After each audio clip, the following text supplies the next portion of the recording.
세계 여러 민족 중에서 가장 힘겹고 아픈 역사를 가진 민족은 유대 민족일 것입니다. 나라를 빼앗기고 세상 곳곳으로 흩어져서 살면서 참 많이도 억울함을 당하고 무시를 당하고 멸시를 받았습니다. 그래서 결국은 그들이 우리의 조상들이 살았던 팔레스타인으로 돌아가는 길밖에 우리가 살 길이 없다, 그렇게 여기고 지금의 팔레스타인에 이스라엘이라는 나라를 건국하게 되었습니다. 이스라엘이라는 나라를 건국하면서 그 건국 이념을 시온주의로 잡았는데, 이 시온주의가 뭐냐 하면, 시온은 예루살렘, 하나님의 성전이 있는 산을 말합니다. 그러니까 하나님의 나라가 이 땅에 세워진다, 하나님이 다스리는 나라가 팔레스타인에 만들어진다 라는 그 이념을 가지고 지금의 팔레스타인의 이스라엘 나라가 존재하게 되었습니다. 그런데 그 팔레스타인에는 이스라엘이 나라를 잃고 난 다음에 아랍 사람들이 귀거하면서 살고 있었습니다. 그러다 보니 이스라엘이 나라를 세우면서 끊임없이 지금까지 전쟁을 하고 서로 죽이고 서로 미워하는 그런 원수의 관계가 되어버렸습니다. 세계는 이 팔레스타인에 두 개의 나라를 존재하게 하자, 이스라엘이라는 나라와 팔레스타인이라는 나라를 존재하게 하자, 그렇게 정하고 그렇게 살도록 했습니다마는, 그러나 이스라엘은 그걸 용납할 수 없습니다. 왜냐하면 모세를 통하여 팔레스타인을 하나님이 자기들에게 주셨기 때문에 팔레스타인에는 오직 이스라엘 사람들만 살아야 합니다. 예수님 시대처럼 유대 사람들과 사마리아 사람들 외에는 그 땅에 존재해서는 안 됩니다. 그러다 보니 시온주의, 하나님의 나라를 세우기 위해서는 그들은 끊임없이 팔레스타인을 몰아내어야 합니다. 가자에 많은 사람들을 죽게 하고 지금 완전히 잿더미로 만든 이유도 바로 시온주의 때문입니다. 이제 트럼프가 미국의 대통령이 되면서 예루살렘으로 중심이 되어 있던 이 두 국가, 팔레스타인과 유대라는 이 두 국가가 이제 깨어질 겁니다. 앞으로 많은 세계사의 학자들이 전망하기를 서한 지구, 팔레스타인 국가는 아마 없어질 것이다, 이스라엘이 다 흡수를 하게 될 것이다, 그렇게 내다보고 있습니다. 이토록 이스라엘 사람들이 팔레스타인에 자기들의 나라, 소위 하나님의 나라를 세우고자 하는 그 열망은 세상 곳곳에서 멸시와 천대와 억울함을 받은 그 원인도 있지만, 좀 더 깊이 들여다보면 그들은 구약 성경에 대한 잘못된 가르침과 율법에 대한 잘못된 해석을 가지고 있기 때문입니다.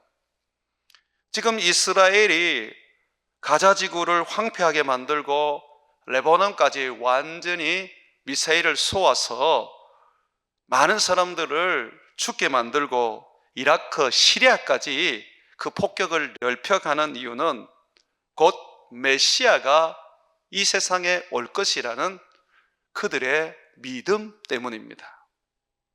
그들은 예수님을 메시아로 믿지 않습니다. 아직 메시아가 오지 않았다라고 생각을 하고 있습니다. 그들이 메시아가 곧 온다는 증거로 지금 세상 사람들에게 나타내고 있는 하나의 그 모습이 무엇입니까? 붉은 암송아지가 태어났다라는 겁니다.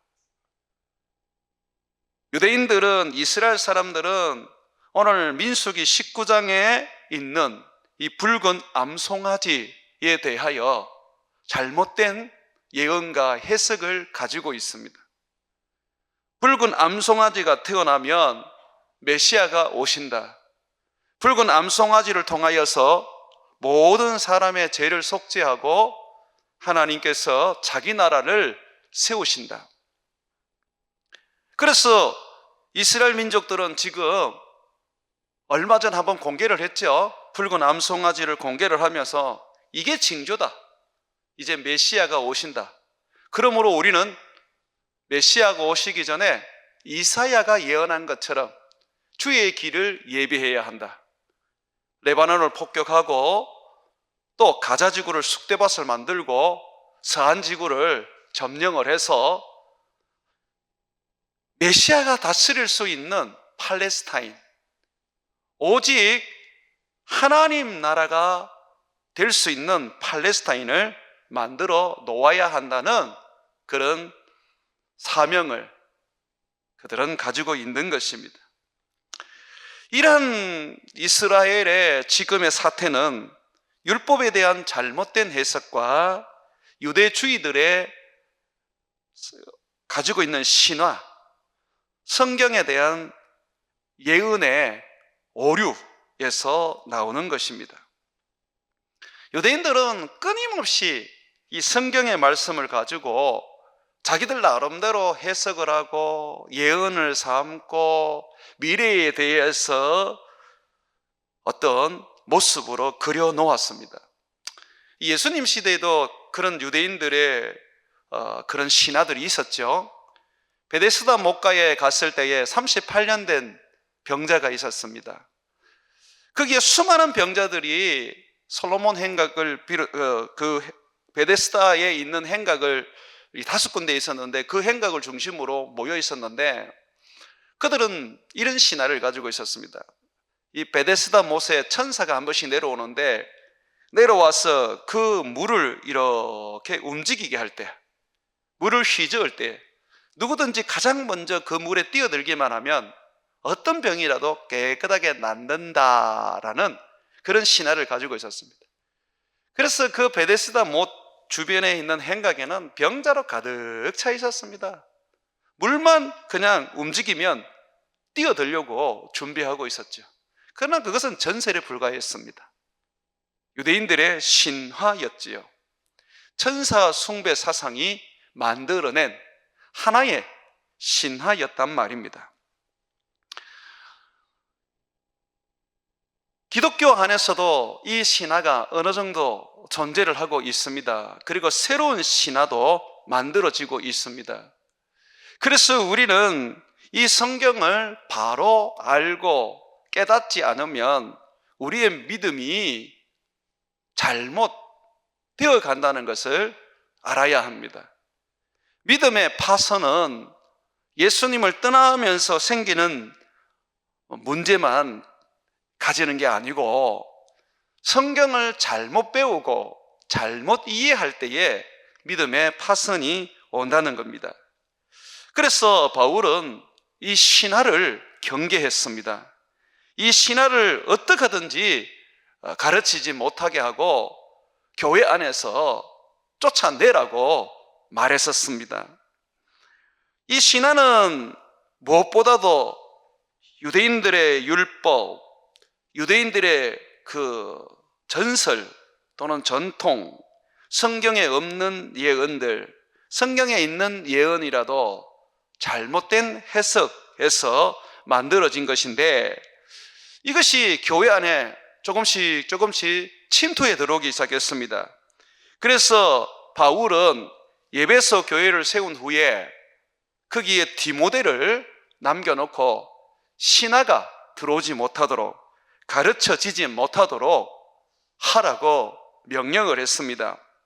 디모데전서 1장 3절과 7절에 보게 되면 내가 마게도나로 갈 때에 너를 권하여 디모데를 권하여 에베소에 머물라 한 것은 어떤 사람들을 명하여 유대인들을 명하여 이 사람들은 유대주의, 유대 크리스찬들입니다. 다른 교훈을 가르치지 말며 끝없는 족보에 몰두하지 말게 하려 함이라. 이 족보라는 것은 구약 성경에 나오는 그 조상들에 대한 이야기입니다. 이런 것은 믿음 안에 있는 하나님의 경륜을 이름보다 도리어 변론을 내는 것이라. 이 교훈의 목적은 우리가 전하는 복음, 예수님의 그 말씀의 목적은 정결한 마음과 선한 양심과 거짓이 없는 믿음에서 나오는 사랑이거늘 사람들이 이에서 벗어나 헛된 말에 빠져 율법의 선생이 되려 하니, 이 율법의 선생이 된다는 것만 봐도 신하는 율법을 이야기하는구나 라는 것을 우리가 여기에서 볼 수가 있습니다. 자기가 말하는 것이나 자기가 확정하는 것도 깨닫지 못하는 도다고 말하고 있습니다. 오늘날에도 많은 목사님들이 구약 성경을 가르치면서 그 문자 그대로 율법대로 가르치다 보니까 상당한 많은 신화를 만들어내고 있습니다. 그래서 성도들로 하여금 자유를 빼앗아 버리고 율법적인 신앙으로 들어가서 결국은 참다운 믿음에서 멀어지게 만들게 합니다. 이 율법주의는 우리가 용납해서도 안 되고 받아들여서도 안 되고 가까이 해서도 안 되는 것입니다. 우리가 구약 성경에 보게 되면 제사법이 있습니다. 짐승의 피로 드리는 제사법. 여러분, 그거 우리가 지금 지킵니까? 안 지키죠. 왜 그래요? 예수님이 자기의 몸으로 속죄의 제사를 드리심으로 말미암아 이제 더 이상 짐승의 제사는 필요 없습니다. 예수님이 십자가에서 죽으심으로 말미암아 그의 몸으로 드린 이 속죄의 제사는 완전한 제사, 단 한 번에 드려진 이 제사는 영원한 제사이기 때문에 더 이상 제사가 필요 없는 겁니다. 그래서 우리가 예수님은 대제사장이고 우리가 제사장이지만 우리는 피로 제사를 드리지 않습니다. 뭐로 제사를 드립니까? 감사로 제사를 드리죠. 내 몸으로 산 제사를 드리는 것이죠. 그러니까 완전히 변혁, 개혁 되어버렸지요. 그러면 짐승의 피로 드리던 절기가 없어졌다면, 이 제사가 없어졌다면 절기도 없어지는 겁니다. 유월절도 필요 없고 맥주절도 필요 없고 오순절도 필요 없는 거예요. 그 모든 것은 예수님 올 때까지 예수님을 보여주는 그림자에 불과했어요. 안식일도 마찬가지지요. 예수님이 오셔서 안식일을 완성하셨습니다. 그러므로 안식일도 필요 없지요. 그러면 모든 율법은 다 이제는 없어진 겁니다. 그러면 십계명은 어떻게 되느냐? 예수님은 우리에게 새로운 계명을 주셨죠. 무슨 계명을 주셨습니까? 내가 너희를 사랑한 것처럼 서로 사랑하라. 예수님께서는 구약의 율법을 완성시킨 후에 우리에게 더 엄한 계명을 주셨습니다. 예수님처럼 사랑하라는 것은 아가페 사랑, 하나님의 사랑입니다. 이건 불가능하잖아요. 그래서 예수님이 성령을 주신 겁니다. 우리가 성령을 받으면 내 이웃을 내 몸같이 사랑하는 정도가 아니고 예수님같이 사랑하게 됩니다. 우리는 구약 율법에 매여 있으면 안 돼요. 예수님이 주시는 계명, 그 계명을 성령으로 지켜 행하는 새 언약의 백성이 되어야 합니다. 예수님께서는 모세를 통하여 십계명을 주시고 하나님이 언약을 세운 것은 옛 언약이라고 하셨습니다. 예수님께서 오셔서 그 피로 허무시고 폐하시고 완성하셨습니다. 이제는 우리에게 새 언약을 주셨는데 그 언약을 예수님은 사랑의 계명에 담아 주셨습니다. 내가 너희를 사랑한 것처럼 사랑하라, 그렇게 말씀하셨죠. 그래서 바울도 이렇게 말했습니다. 로마서 13장 8절과 10절에 보게 되면 피자 사랑의 빚 외에는 아무에게도 아무 빚도 지지 말라. 남을 사랑하는 자는 율법을 다 이루었느니라. 간음하지 마라, 살인하지 마라, 도둑질하지 마라, 탐내지 마라 한 것과 그 외에 다른 계명이 있을지라도, 이 10계명을 말하는 거잖아요. 내 이웃을 내 자신과 같이 사랑하라 하신 그 말씀 가운데 다 들었느니라. 사랑은 이웃에게 악을 행하지 아니하나니 그러므로 사랑은 율법의 완성이니라. 네가 사랑한다면 너는 율법을 다 이룬 자들이다. 네가 사랑한다면 너는 율법을 완성한 자다라고 말합니다. 예수님의 십자가는 무엇입니까? 우리를 향한 하나님의 사랑입니다. 그래서 예수님의 그 십자가의 사랑으로 말미암아 우리는 율법을 다 이룬 자가 되었습니다. 그러므로 더 이상 율법의 저주는 여러분에게 임하지 않습니다. 신명기의 그 율법의 저주 여러분들에게 임하지 않습니다. 두려워하고 염려하고 걱정할 거 없습니다. 11조는 율법입니까? 11조는 율법이 아닙니다. 율법이 있기 전 아브라함 때부터 하나님께 믿음의 사람들이 드렸던 자기의 신앙 고백입니다. 내 믿음의 고백이고 내가 하나님을 사랑한다는 내 사랑의 예물입니다. 바울은 우리들의 헌금은 하나님이 기쁘게 받으시는 제물이라고 말하고 있습니다. 그러니 11조를 율법적인 개념으로 가지시면 안 돼요. 11조를 율법적인 개념으로 가지시면 그것은 여러분들이 아직까지 율법에서 벗어나지 못한 것입니다.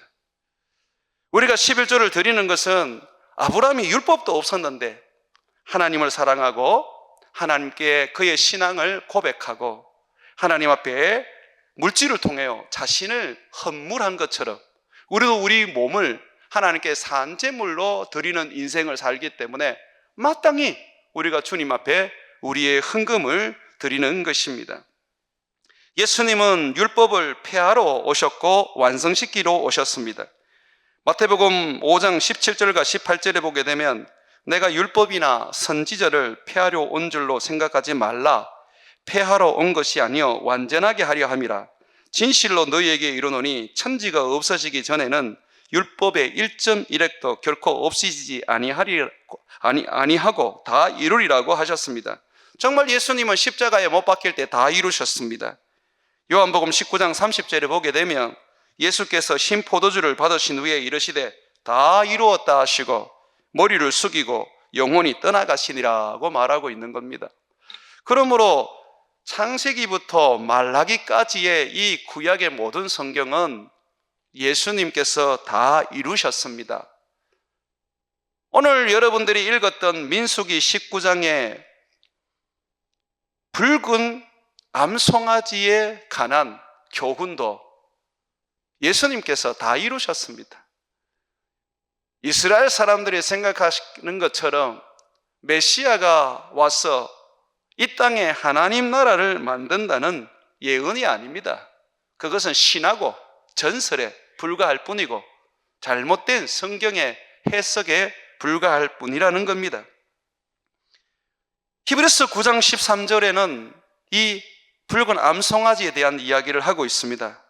염소와 황소의 피와 및 암송아지의 죄를 부정한 자에게 뿌려 그 육체를 정결하게 하여 거룩하게 하거든 하물며 영원하신 성령으로 말미암아 흠 없는 자기를 하나님께 드린 그리스도의 피가 어찌 너희 양심을 죽을 행실에서 깨끗하게 하고 살아계신 하나님을 섬기게 하지 못하겠느냐고 말하고 있습니다. 자, 이 암송아지의 죄, 붉은 암송아지의 죄, 암송아지를 태워서 죄로 만들어서 그것을 물에 타서 잿물이 되게 하고 그것으로 부정한 자들을 깨끗하게 시키는 것은 무슨 의미를 가지고 있다고 말합니까? 예수 그리스도의 죽으심으로 말미암아 우리를 정결하게 하시는 하나님의 약속의 말씀이라고 말합니다. 그러면 예수님이 오심으로 말미암아 모든 율법에 깨끗하게 하시고 속죄하게 하시고 거룩하게 하는 것은 예수님으로 말미암아 다 이루어진 것입니다. 예수의 피 외에 우리를 거룩하게 하고 깨끗하게 하는 것은 없습니다. 예수 그리스도의 피로 말미암아 우리에게 주신 그의 은혜로 말미암아 우리가 예수의 이름으로 기도할 때 그 기도가 우리를 깨끗하게 하고, 예수님의 그 피로 말미암아 우리에게 주신 말씀을 듣고 그 말씀을 실천하고 행할 때에 우리를 깨끗하게 하고, 예수의 피로 말미암아 성령을 주셨는데 그 성령이 우리를 깨끗하게 하는 것이죠. 구약 성경은 어찌 보면 여러분들이 심도 있게 읽을 필요는 없습니다. 왜냐하면 도리어 그것을 묵상하다 보면 자칫 잘못하면 율법주의에 빠지기 때문입니다. 대부분의 이단들이 율법에서 거의 나오고 있습니다. 바울 시대처럼, 예수님의 제자들 시대처럼 율법에 대한 잘못된 해석과 유대인들의 전통이 신화를 만들어낸 것이죠. 거짓 이야기를 만들어내었다는 것입니다. 그러므로 우리는 구약 성경을 읽을 때에 이해되지 못하고 어떤 부분에서 해석되지 못하는 부분에 목숨을 걸 필요가 없습니다. 어느 목사님들이 성막에 대한 이야기를 하면서 성막 줄 하나까지도 다 설명을 하던데 그럴 필요가 없습니다. 성전은 예수님에 관한 이야기입니다. 성전을 헐라 내가 3일 만에 다시 세우겠다라고 하시면서 성전은 예수님을 보여주는 하나의 그림자라고 말하고 있습니다. 그러면 성막이든 성전이든 그건 예수님에 관한 이야기다라고 우리가 그걸 믿으면 되는 거지, 무슨 줄 하나에 천막은 왜 이것으로 하고 왜 저것으로 하고 성전 기구에 왜 이것은 필요했고 왜 저것은 필요했는지 온갖 이야기를 다 하는데 그거 전부 다 신화입니다. 그거 해석 못합니다. 예수님을 보여주는 하나의 그림자였을 뿐입니다. 실제가 왔습니다. 이제 그 그림자는 의미가 없는 것이죠. 그러면 우리가 구약 성경을 읽을 때에 어떤 메시지로 읽어야 합니까? 성경은 그 부분에 대해서 명확하게 말해주고 있습니다. 여러분 성경 한번 찾아보십시오. 디모데후서 3장 15절에서 17절입니다. 바울이 디모데에게 네가 구약 성경을 가리킬 때에 구약 성경은 이 두 가지의 원칙으로 해석하고 가르쳐져야 된다고 말하고 있습니다. 디모데후서 3장 15절에 보게 되면 이 성경은 구약 성경을 말합니다. 능히 너로 하여금 그리스도 예수 안에 있는 믿음으로 말미암아 구원에 이르게 하는 지혜가 있게 하느니라. 구약 성경은 우리에게 지혜를 줍니다. 어떤 지혜를 줍니까? 예수 그리스도 안에 있는 믿음으로 말미암아 구원을 얻는 지혜입니다. 구약 성경을 읽으면서 예수님을 모른다면 그건 잘못 읽는 거고 잘못 가르쳐지는 것이죠. 예수님은 요한복음 5장 39절에 성경은 내게 대한 이야기라고 하셨어요. 여기서 성경은 구약 성경입니다. 구약 성경은 예수님에 대한 이야기예요. 예수님에 대한 이야기이기 때문에 우리가 성경을 읽을 때에 그 성경을 통하여 예수님을 봐야 되고 그 예수님을 힘입어서 믿음으로 말미암아 구원에 이르게 되는 것입니다. 바울이 로마서에서 믿음으로 구원을 얻는다라고 가르칠 때에 구약에 어떤 인물을 예로 들던가요? 아브라함 아닙니까? 아브라함이 믿음으로 구원을 얻었다라고 말하고 있지 않습니까? 그러니 우리가 성경을 읽을 때에 성경은 예수님에 관한 이야기로 분명히 알아야 됩니다. 그런데 오늘날 이 율법을 보면 예수님에 관한 이야기가 아닙니다. 잘못 해석해서 그렇죠. 잘못 해석하니 신화가 되어버렸습니다. 또 두 번째로 이 성경은요, 디모데후서 3장 16절과 17절에 보게 되면 모든 성경은 하나님의 감동으로 된 것으로 교훈과 책망과 바르게 함과 의로 교육하기에 유익하니, 구약 성경은 우리에게 교훈을 주고 죄에 대하여 책망하고 바르게 잡아서 옳은 삶을 살게 하고 의로운 인생이 되도록 교육한다는 겁니다. 그래서 하나님의 사람으로 온전하게 해서 모든 선한 일을 행할 능력을 갖추게 합니다. 이 능력은 성령을 힘입을 때 비로소 나타나는 것입니다. 우리가 성령을 아무리 받아도 내 안에 말씀이 없으면 능력을 어떻게 행해야 될지 모르는 겁니다. 총이 있는데 총알이 없으면 그 총은 무용지물입니다. 성령님을 우리가 총으로 비교한다면 총알은 말씀입니다. 그래서 성령을 뭐라 그럽니까? 이 말씀을 뭐라고 말합니까? 성령의 검이라고 말하지 않습니까? 그래서 성령과 말씀은 뗄래야 뗄 수 없는 관계입니다. 예수님은 살리는 것은 영이니 육은 무익하니라. 내가 너희에게 이런 말은 성령이요 생명이라고 하셨습니다. 말씀은 반드시 성령으로 말미암아 듣고 성령으로 말미암아 전해져야 되고 성령으로 말미암아서 실천이 되어야 합니다. 율법은 영이 아닙니다. 율법은 육에 불과합니다. 그래서 아무도 지킬 수가 없었던 겁니다. 그러나 하나님의 말씀 예수 그리스도로 말미암아 우리에게 준 그리스도의 복음, 그리스도의 말씀은 영입니다. 성령을 힘입게 되면서 그 말씀을 누구든지 지켜 행할 수 있는 생명의 말씀인 것이죠. 자, 그러면 창세기부터 계시록, 창세기부터 우리가 말라기까지 이 구약 성경은 결국은 예수 그리스도로 말미암아 믿음으로 구원에 이르는 지혜를 주고 또 이 구약의 말씀은 우리에게 교훈이 되고 우리를 책망하고 우리에게 바르게 살게 하고 의로 교육하여서 하나님의 사람으로서 선을 행할 수 있는 능력을 갖추게 하는 것입니다. 다른 게 없단 말이죠. 그러면 지금 구약 성경에서 주는 유일한 구원은 무엇입니까? 방법은요, 예수 그리스도 아닙니까? 예수를 믿음으로 구원을 얻는 거죠. 그러면 율법을 지키면 구원을 얻습니까? 못 얻죠. 그거는 구약 성경이 우리가 구원을 얻지 못한다는 것을 가르쳐 줍니다. 그러면 우리가 성경을 읽을 때에 예수를 보고 예수를 알고 예수를 힘입고 예수를 알아간다면 제대로 배우고 제대로 아는 것입니다. 그럼에도 불구하고 수많은 사람들은 성경을 가지고 이것을 변질시킵니다. 이 성경을 가지고 상담 기법으로 쓰고 또는 성공의 비결책으로도 말합니다. 어떤 유대인 젊은이가 성경을 읽다가 이스라엘에 기름이 있다고 확신하고 땅을 팠더니 거기에 유전이 있더라는 거예요. 그래 놓으니까 어떤 사람들은 성경은 우리에게 돈 버는 방법을 가르쳐 준다라고도 합니다.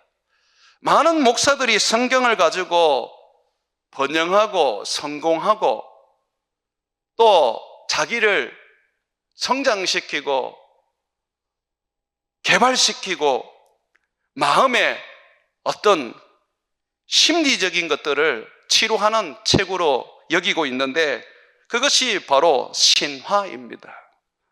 성경은 우리에게 구원을 주고 하나님의 사람으로 선한 삶을 살도록 하시는 말씀입니다.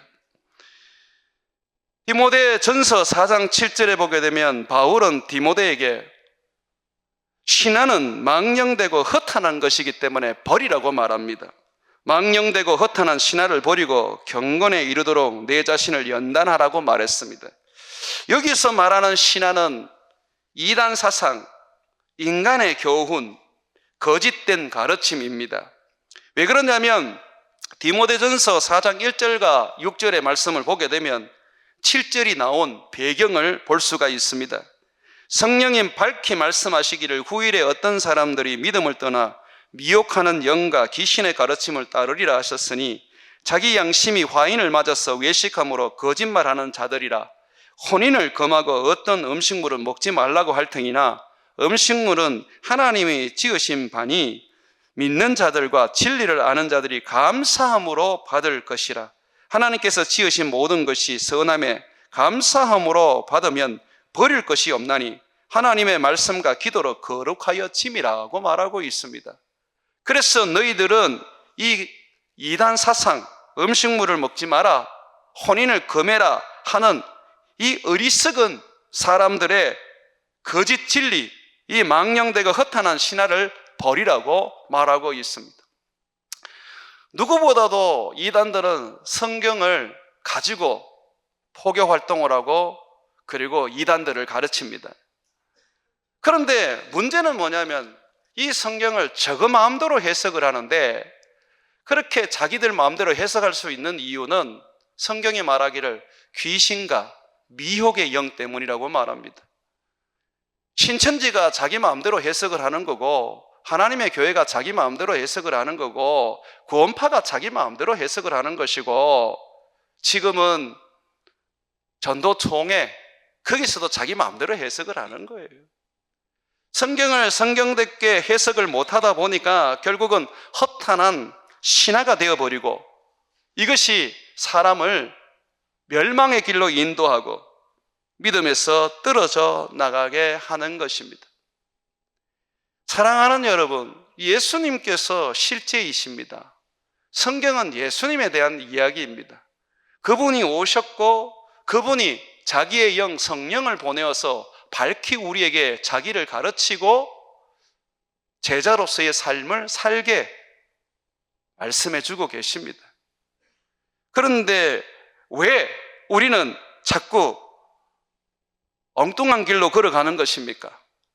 갈라디아 교회처럼 복음으로 교회를 세워놨더니 나중에 왜 율법주의가 되어버리는 것입니까? 율법에는 인간의 행위가 첨가되고 마치 거룩한 삶에 이를 수 있는 어떠한 모습이 있는 것처럼 보이기 때문입니다. 그리고 충분하게 미혹될 수 있는 귀신의 역사가 있어서 그렇습니다. 우리는 오직 복음만을 붙잡아야 합니다. 히브리서 10장 1절에 보게 되면 율법은 장차 올 좋은 일의 그림자일 뿐이요 참 형상이 아니므로 해마다 늘 드리는 같은 제사로는 나오는 자들을 언제나 온전하게 할 수 없다라고 말하고 있습니다. 예수님이 이 땅에 왔을 때에 성경은 말합니다. 그분이 바로 성경에 말하던 바로 그다. 바로 그다. 그래서 우리가 예수 그리스도를 부여잡고 예수 그리스도를 의지하고 예수 그리스도를 알고 예수 그리스도를 힘입어 사는 것이 신앙이라는 거예요. 거기에서 더 지나가면 결국은 우리의 믿음도 자초할 수 있습니다. 그리스도께 붙어 있어야지 자꾸 다른 것을 더하면 문제가 되는 겁니다. 오늘날 많은 그리스도인들은 성경을 통하여 예수님을 배우려고 하지 않습니다. 자기 마음에 맞는 소리를 듣고 싶고 지금의 처지에서 위로가 되는 이야기를 듣고 싶어 합니다. 자기 길에 맞는 이야기들을 추구하다 보니까 자꾸 예수님을 떠나게 되는 것입니다. 성경을 배우면 예수님에 대해서 더 알아야 돼요. 성경을 배우면 예수님과 더 깊어져야 돼요. 성경을 배우면 예수님과 충만해져야 합니다. 성경에 보게 되면 성령을 받는 방법이 여러 가지가 있는데 그 첫 번째가 기도입니다. 그리고 보면요, 두 번째가 말씀이에요. 말씀을 들을 때에 성령을 받아야 합니다. 그런데 이 말씀은 성경이 말합니다. 그리스도의 말씀이어야 한답니다. 믿음은 들음에서 나고 들음은 율법에서 나는 것이 아니라 헛된 신화에서 나오는 것도 아니고 잘못된 가르침에서도 나오는 것이 아닙니다. 그리스도의 말씀이라는 겁니다. 여러분들이 예수 외에 다른 것을 자꾸 듣고 싶으면 세상적인 좋은 강사들이 많습니다. 그 이야기를 들으십시오. 그것이 여러분에게는 생명은 안 되지만 그러나 여러분이 적어도 구별은 할 수 있지 않습니까? 우리가 영의 말씀을 생각하고 진리의 말씀을 찾을 때는 예수에 관한 얘기여야 합니다. 붉은 암송아지, 이 암송아지를 태워서 재로 만들고 물에 타서 사람 몸에 뿌렸을 때 정결하게 되는 것은 이스라엘의 새로운 건국, 메시아의 도래를 의미하는 게 아닙니다.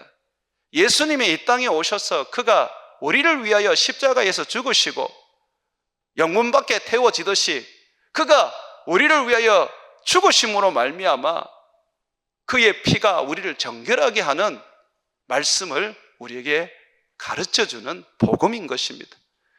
예수님께서 오셔서 붉은 암송아지의 이 잿물은 더 이상 필요 없습니다. 왜냐하면 예수님의 그 보혈이 더 능력이 있고 온전하며 우리를 정말 깨끗하게 하시기 때문이죠. 사랑하는 여러분, 예수 외에 다른 것이 필요하십니까? 예수 외에 다른 것이 필요할 이유가 없지 않겠습니까? 온전히 우리는 예수 그리스도를 힘입고 예수 그리스도를 의지하고 예수 그리스도를 믿는 믿음 안에서 살아가야 합니다. 우리들의 어머니, 할아버지, 할머니들의 신앙이 더 좋았던 이유가 무엇입니까? 그분들은 배운 게 많이 없어도 앉으나 서나 예수님이었습니다. 예수님밖에 없었습니다. 항상 예수로 충만했지요. 성령 충만이 뭡니까? 예수 충만 아닙니까? 좋은 믿음이 뭡니까? 예수로 가득한 사람이 좋은 믿음 아닙니까? 그런데 우리는 예수 외에 다른 것을 자꾸 찾으려고 합니다. 그것은 너무너무 무서운 일입니다. 예수님께서는 지금도 우리에게 명령하십니다. 내 살을 먹고 내 피를 마셔야 한다. 십자가에서 죽으신 것으로 예수님은 끝나지 않습니다. 여전히 지금도 그의 살을 먹고 그의 피를 마시라고 말합니다. 예수님은 말씀입니다. 우리에게 말씀을 주셔서, 그리스도의 말씀을 주셔서 끊임없이 우리로 하여금 그 말씀을 통하여 예수 안에 붙어 있게 만듭니다. 예수님께서는 포도나무 비유를 통해서 너희는 가지다, 나는 포도나무고 너희가 나를 떠나서는 아무것도 할 수 없다. 그러므로 내게 딱 붙어 있어라 라고 가르치셨습니다. 예수를 떠나면요 아무것도 못해요. 혹시나 물고기가 물을 떠나서 살 수는 있을지 몰라도 예수 믿는 사람은 예수 떠나서는 못 삽니다. 이것을 놓치면 안 돼요. 성령을 주신 것도 예수 안에 살으라고, 예수를 힘입으라고, 예수를 의지하라고 주신 겁니다. 성령이 와서 뭘 증거합니까? 예수님을 증거하죠. 예수를 안 믿는 것이 죄고, 예수를 믿는 것이 의고, 예수를 힘입어 사는 것이 능력이고, 예수로 말미암아 사탄이 심판을 받았다는 것을 성령이 말하는 거 아닙니까? 성령은 오셔서 오직 예수를 증거합니다. 다른 걸 가르치지 않습니다. 그런데도 예언하는 자들이나 환상을 보는 자들은 엉뚱한 것을 보고 엉뚱한 것을 예언합니다. 다 귀신이죠. 사랑하는 여러분, 예수여야 합니다. 예수가 아니면 아무것도 여러분들에게 유익이 없습니다. 성경을 한 글자도 모른다 할지라도 예수만 알면 그 사람은 구원을 얻습니다. 누구든지 주의 이름을 부르는 자는 구원을 얻으리라고 말씀하셨지 않습니까? 예수의 이름, 그것을 아는 것이 가장 복된 것입니다. 우리가 사람들에게 복음을 전하는데 주저하고 힘들어하는 이유가 뭡니까? 예수님을 전하는 것이 너무 우리에게 낯설기 때문입니다. 예수 이야기하면 왠지 신화를 얘기하는 것처럼 느껴집니다. 그러다 보니 그냥 교회 한번 가자, 잘 된다, 너 기도하면 병 낫는다, 그렇게 하고 앉아 있는 거죠. 그렇지 말고 병이 안 나도 사업이 망해도 예수님이 하나님의 아들이고 네 죄를 위하여 십자가에 못 박혀 죽으셨다, 너는 그분을 믿으면 영생을 얻고 천국을 얻는다라고 말씀하십시오. 그게 진리고 그게 성경입니다. 우리의 믿음이 종교로 빠지지 않도록 애써야 합니다. 예수에서 멀어지면 종교가 됩니다. 이슬람 사람들도 예수를 믿습니다. 하나의 선지자로 믿지요. 예수는 선지자로 믿어가 될 일이 아닙니다. 유일한 하나님의 아들, 우리의 하나님, 우리의 주인, 우리의 유일한 그리스도로 믿어야 하는 것입니다. 성경은 우리가 구약을 읽든 신약을 읽든 예수님에 대해서 더 알아가야 되고, 그로 인하여 예수님 말씀으로 믿음이 더 커져가야 하는 일에 서여져야 합니다. 성경을 아무리 읽어도 믿음이 자라지 않고, 성경을 아무리 읽어도 예수님을 잘 모르겠다면 성경을 잘못 읽는 겁니다. 사랑하는 여러분, 여러분 안에 예수로 충만하기를 바랍니다. 예수 외에 다른 것을 배우고 다른 것으로 가득 차면 결국은 그것은 헛된 신화입니다. 허망하고 망령된 신화입니다. 그것이 여러분들을 죽일 겁니다. 여러분들의 믿음을 파산하게 만들 것입니다. 그러므로 여러분들은 오직 예수를 힘입어서 예수로 말미암아 살아가고 예수를 알아가는 말씀, 예수를 배워가는 말씀이 성경이 되기를 소망합니다. 우리의 믿음은 단순합니다. 예수입니다. 죽는 한순간 우리에게 구원을 주는 딱 하나의 이유는 예수입니다. 이것저것 돌아다니지 말고 이것저것 기웃거리지 말고 다른 거 뭐 고상하고 특별한 거 찾지 말고 오직 주 예수로 말미암아 모든 것을 배설물로 여기고 오직 그리스도와 그의 죽으심과 그의 부활과 그의 성천과 그가 우리에게 주실 새하늘과 새 땅에 소망을 두는 인생 되시기를 주의 이름으로 축원을 드립니다.